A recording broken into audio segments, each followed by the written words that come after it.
Bahujan Samaj party की जो supremo हैं बहन मायावती जी, उन्होंने ये बात मुखरता से कही है कि ये जो इलेक्ट्रॉनिक इक्विपमेंट द्वारा चुनाव होता है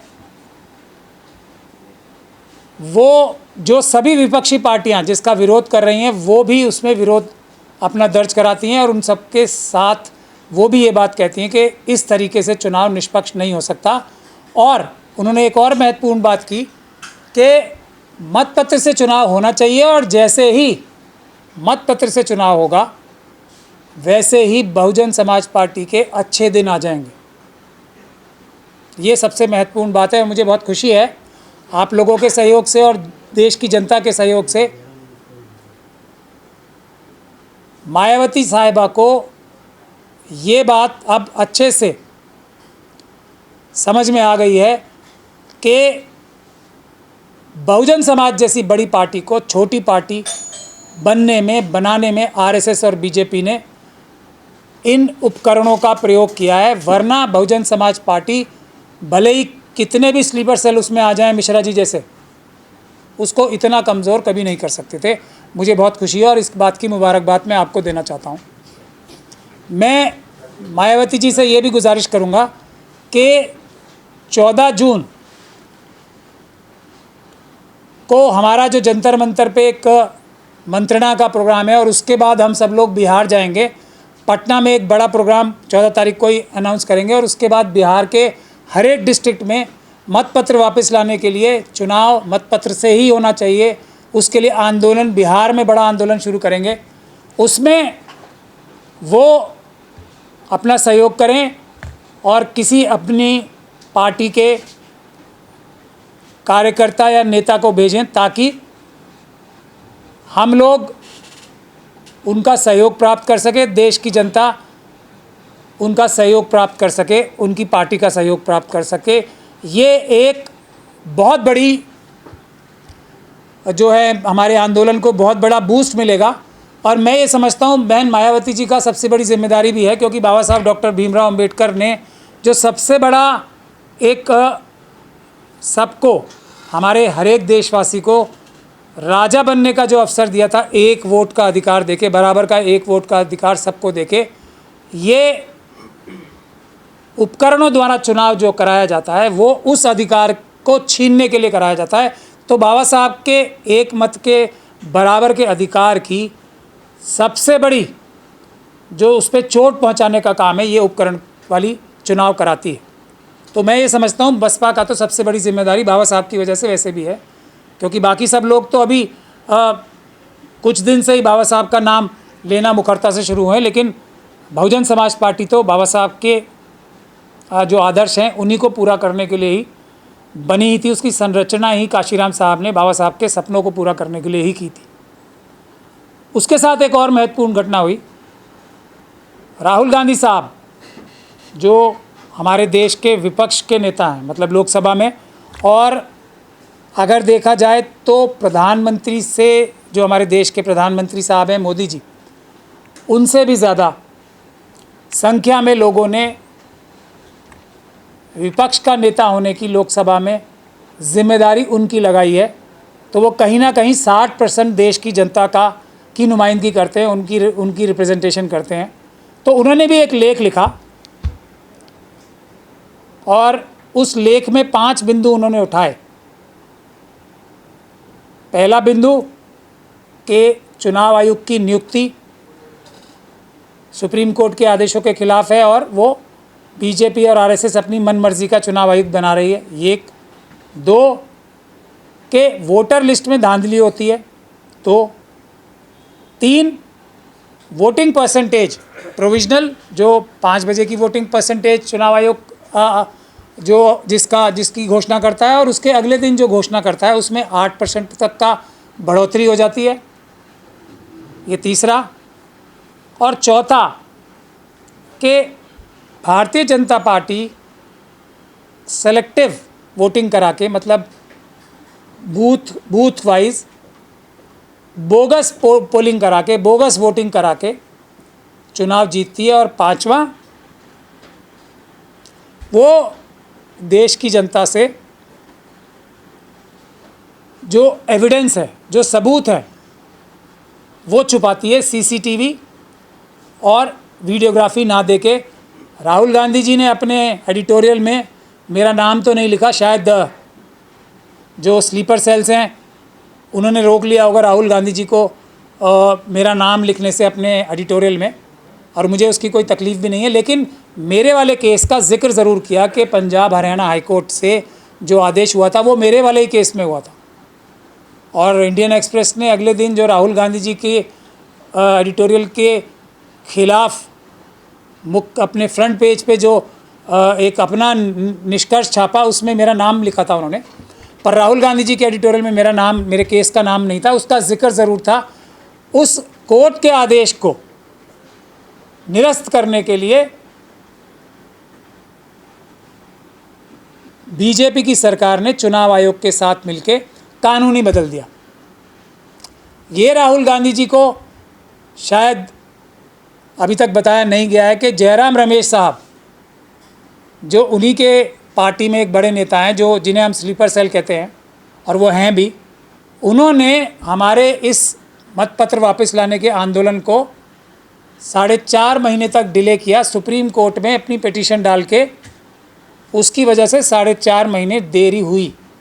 लेकिन उस जाल से भी जयराम रमेश साहब के हम 17 अप्रैल को बाहर आ गए। सुप्रीम कोर्ट से हमने वो क्लैरिफिकेशन ले ली कि जयराम रमेश साहब की जो पिटीशन है उसकी वजह से हमारे हाई कोर्ट की पिटीशन, ये पंजाब हरियाणा हाई कोर्ट की पिटीशन में भी कोई रुकावट नहीं आई। वरना चुनाव आयोग हर जगह यही कह रहा था कि प्राचा साहब की कोई भी पिटीशन ना सुनी जाए, क्योंकि जयराम रमेश साहब की सुप्रीम कोर्ट में जो पिटीशन है उसका इंतज़ार किया जाए। खैर, ये भी हो गया। उसके बाद राहुल गांधी जी ने एक ट्वीट भी किया।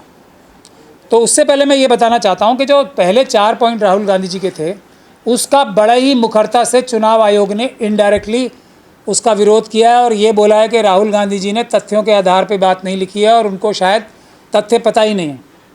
उनका जो ईगल ग्रुप है, जो बहुत ही एक्सपर्ट ग्रुप बता के उनको बनाया गया है चुनाव में धांधलियाँ रोकने के लिए, उन्होंने राहुल गांधी जी के डिफेंस में कोई बात अभी तक नहीं कही है। चुनाव आयोग को गलत ठहराया नहीं है। जो चुनाव आयोग ने अपना राहुल गांधी जी का जो एडिटोरियल था उसको झूठा ठहराया है। इसको झूठा ठहराने के लिए मुश्किल से 10 ही मिनट लगेंगे अगर कोई समझदार व्यक्ति हो कि चुनाव आयोग राहुल गांधी जी के ऊपर गलत टिप्पणी कर रहा है। लेकिन ईगल ग्रुप ने अभी तक ऐसा कुछ किया नहीं है, ना कांग्रेस पार्टी के किसी बड़े नेता ने तथ्यात्मक आधार पे कुछ ऐसा कहा है। अगर वो चाहें तो प्यारेलाल गर्ग साहब हैं, डॉक्टर प्यारेलाल गर्ग, क्योंकि उनका सारा डेटा तो वहीं से आता है ना, ईगल ग्रुप का। पैसे भले ही वो कितने खर्च करा लें कांग्रेस पार्टी के, लेकिन डेटा तो सारा प्यारेलाल गर्ग साहब से ही वो एक तरीके से प्लेजरिज्म करते हैं। तो उनसे ही पूछ लें, वो उसका जवाब बता देंगे कि किस प्रकार से चुनाव आयोग बिल्कुल झूठ बोल रहा है और राहुल गांधी जी ने जो तथ्य जनता के सामने लाए हैं वो सही हैं। लेकिन 5वां मुद्दा जो राहुल गांधी जी ने उठाया अपने एडिटोरियल में, उसका कोई जवाब चुनाव आयोग नहीं दे पाया है। ना ANI के अपने जो छद्म रूप से उन्होंने अपना बयान छपाया है, जो भी किया है, ना इंडियन एक्सप्रेस के अगले दिन के न्यूज़ आर्टिकल में उस बारे में कोई भी जवाब दे पाया है चुनाव आयोग, ना ही इंडियन एक्सप्रेस की जो खोजी पत्रकारिता थी वो भी। तो मेरा राहुल गांधी जी से, मायावती जी ने तो एकदम सही बात पकड़ी ली है, पेपर बैलेट से चुनाव होना चाहिए। राहुल गांधी जी से भी मेरा नम्र निवेदन है कि अपने स्लीपर सेल्स की बातों को कुछ समय के लिए नज़रअंदाज करें। पेपर बैलेट की डिमांड एक ऐसी डिमांड है जिसमें कोई भी कमी चुनाव आयोग नहीं निकाल सकता। और उससे भी बड़ी बात, जो हम लोगों के केस हैं, मेरे जो केस हैं, वो 2 लाइनों पे बेस्ड हैं, सिर्फ 2 लाइनें। इसका कोई जवाब ना मोदी जी के पास है, ना RSS के पास है, ना चुनाव आयोग के पास है। और यही हमारा आंदोलन है कि हम चुनाव आयोग की सारी बातों को एकदम सफ़ेद झूठ उन्हीं द्वारा दी गई मटेरियल से साबित कर सकते हैं। 2 लाइनों की बात है। पहली, कि चुनाव आयोग ने जो स्वयं घोषित, उनका स्वयं घोषित जो प्रोसीजर है, जो तरीका है चुनाव कराने का और चुनाव की सभी प्रक्रियाओं की वीडियोग्राफी करने का, उसकी कॉपी कानूनी रूप से एक नागरिक का, और क्योंकि महमूद प्राचा भी एक नागरिक हैं जिसने इसमें कानूनी कार्रवाई कर रखी है, उसका अधिकार है वो वीडियोग्राफी और सीसीटीवी फुटेज और फॉर्म 17C दे दें। और अगर उस सीसीटीवी फुटेज वीडियोग्राफी में और फॉर्म 17C के माध्यम से ये नज़र आ जाता है जनता को, मैं कोई काम नहीं करूँगा, सिर्फ इतना ही करूँगा, ये रही वीडियोग्राफी, जनता देखे और ख़ुद फैसला करे कि क्या मशीनें बदली जा रही हैं नहीं बदली जा रही, क्या मशीनों में छेड़छाड़ हो रही है या नहीं हो रही, क्या सिंबल लोडिंग यूनिट के टाइम पे चारों के चारों उपकरण जो है symbol loading unit, BU, CU और वीवीपैट जोड़े जाते हैं एक साथ या नहीं जोड़े जाते, क्या अलग अलग समय पे इलेक्ट्रॉनिक इक्विपमेंट जो हैं मशीनों के आसपास मंडराते हैं या नहीं मंडराते, ये सभी बातें क्या चुनाव आयोग ने अपना ही प्रोटोकॉल फॉलो किया नहीं किया है, वीडियोग्राफी और सीसीटीवी के फुटेज के माध्यम से नज़र आ जाएगा। एक ही डिमांड है, बस एक ही, इसका कोई जवाब चुनाव आयोग के पास नहीं है। और इस चीज़ को रोकने के लिए वो कानून बदलने की हद तक जा सकते हैं, लेकिन वो कानून बदल के भी, मैं ये बात पूरी जिम्मेदारी के साथ कह रहा हूँ, उस कानून को बदल के भी वो वीडियोग्राफी देने से हमें नहीं रोक सकते। हम Punjab and Haryana high court में कंटेम्प्ट पिटीशन लगा रहे हैं और उसका नोटिस हम पहले दे चुके हैं सबको, Punjab and Haryana high court, Punjab and Haryana के CEOs को भी, CEO को भी और हर एक डिस्ट्रिक्ट इलेक्शन ऑफिसर को भी। तो अगर एक ही पॉइंट रखा जाएगा, और ये सब हम क्यों दिखा रहे हैं कि इन उपकरणों में, इलेक्ट्रॉनिक उपकरणों में कितनी धांधली होती है, और उसको कहने का मतलब हमारा क्या है, धांधली दिखा के जनता और मजबूती से सड़कों पे आए और बोले पेपर बैलेट से चुनाव चाहिए, हमें इन उपकरणों द्वारा चुनाव चाहिए ही नहीं। बस 2 लाइन का सारा आंदोलन है। इसके बारे में ना पूरी RSS कुछ कह पा रही है, ना मोदी जी और अमित शाह जी, ना ही चुनाव आयोग। तो क्यों हमें ऐसी बातों में जाना है। पहले 4 पॉइंट जो राहुल गांधी जी के हैं, जिस पे हम लोग ये कहते रहेंगे कि चुनाव आयोग झूठ बोल रहा है और चुनाव आयोग ये बोलेगा कि राहुल गांधी जी झूठ बोल रहे हैं। क्यों पढ़ना है इस आर्ग्यूमेंटेटिव बात में, सब्जेक्टिव बात में जाना क्यों है। सीधी बात करें ना, 5वां पॉइंट, वीडियोग्राफी दो और वीडियोग्राफी जनता देखे और जनता खुद देख ले चुनाव आयोग क्या अपने कानून के हिसाब से चुनाव करा रहा है या नहीं करा रहा, मैटर फिनिश। तो यही मैं निवेदन करना चाहता हूं कि स्लीपर सेल को दूर भगाओ, बसपा वाले जो पार्टी है बसपा में भी मिश्रा जी को दूर करें, और यहाँ जयराम रमेश जी, वेणुगोपाल और अब तो बहुत सारे जो ईगल ग्रुप में भी हैं 1-2 को छोड़ के, उनको भी दूर भगाएं और पेपर बैलेट की डिमांड पे वापस आएं। अब कल मैं नागपुर जा रहा हूँ, नागपुर में कल जा रहा हूँ और वहाँ पे चुनाव जो है उसकी 2 पिटीशंस में आर्ग्यू करने जा रहा हूँ। तो अदालतों में भी हम ये बात पूरी तरीके से उजागर करने वाले हैं कि क्या मशीनों द्वारा, ये जो उपकरणों द्वारा चुनाव हुआ है वो सही है या गलत है, ये जनता अपने आप से देख ले। तो बहुत दिन पहले हम लोगों ने ही 70 से ज़्यादा पिटीशंस जो हैं हमारे कहने पे ही और हमारे कन्विंस करने पे ही 70 से ज़्यादा और करीब 100 के करीब पिटीशंस डली हैं। तो महाराष्ट्र की सरकार, जो ये उपकरणों द्वारा चुनी हुई सरकार है, वो अगर 100 सीटों पे चुनाव रद्द होते हैं तो इसका महत्व आप पूरे देश में क्या पड़ेगा ये समझ सकते हैं। उसी प्रकार से चुनाव आयोग उसी प्रकार से जो बिहार में चुनाव कराना चाहता है वो मतपत्र से कराए, उस आंदोलन को भी कितना बल मिलेगा। मेरी ये बात पूरी जिम्मेदारी और पूरे विश्वास के साथ ये मैं कहना चाहता हूँ कि अगर चुनाव मतपत्र से होंगे बिहार में तो तेजस्वी यादव साहब को, राहुल गांधी साहब को और लेफ़्ट की पार्टियों का जो ये गठबंधन है इसको ज़्यादा कैंपेनिंग करने की भी ज़रूरत नहीं पड़ेगी। जनता इन्हें खुद ही जिता देगी हर सीट पे, ऑलमोस्ट सारी सीटों पे। तो ज़रूरत इस बात की है कि इतनी मेहनत करके जो जनता को कन्विंस करने में मेहनत लगा रहे हैं, चुनाव में मत जो है गिनने में, मतों को सुरक्षित रखने में ज़्यादा ध्यान लगाएं। अगर ये चुनाव हम मतपत्र से कराने में नाकामयाब भी हो जाते हैं बिहार में, कम से कम हम इतना रोकथाम तो कर ही सकते हैं इन इलेक्ट्रॉनिक उपकरणों में कि धांधली इस हद तक ना हो सके कि बीजेपी वहाँ पे सरकार बना सके।